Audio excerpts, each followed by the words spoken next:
It's August 1st, which means college football will be played in the same month we are currently in, which is an unbelievable feeling. So I just couldn't help myself. Here are the top 10 college football games that will be played this month.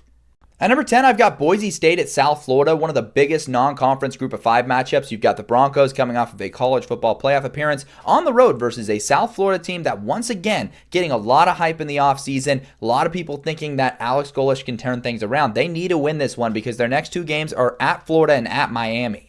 Syracuse in Tennessee loses a little bit of its luster because it's at a neutral site in Atlanta, but still a solid game between a couple of teams that had great seasons and now don't have a ton of returning production. They've got things to figure out. I think both teams are really well coached. Could be an interesting one. Virginia Tech, South Carolina intrigues me just a little bit more because I think both opponents are a little bit more evenly matched. This one's going to be on a Sunday, the day after this game at the same site. So another ACC-SEC battle. I'm very intrigued to see who comes out on top of this one. Georgia Tech at Colorado provides another layer of intrigue. I love the fact that it's not at a neutral site. You've got the Yellow Jackets, who are fringe ACC title contenders. They've got high hopes for this season with all their returning production. And Colorado has just been doubted time and time again, coming off a great season. Glad to see Coach Prime back as the head coach on the sidelines for Colorado. It's going to be awesome.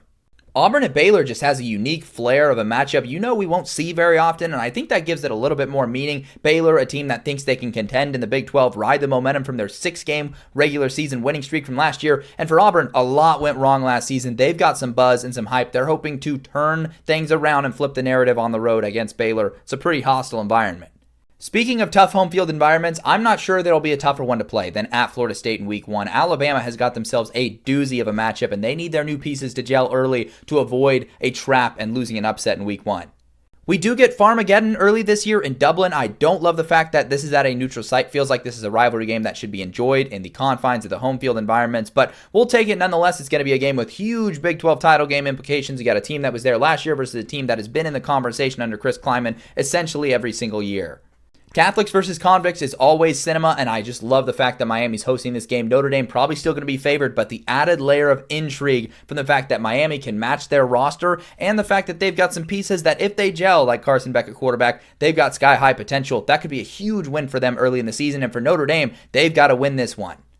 LSU at Clemson has everything you would want to see from a big-time non-conference matchup, and it just feels like the winner of this game is going to be at the forefront of the national title conversation for the first month of the season. So I am absolutely pumped to see these guys play.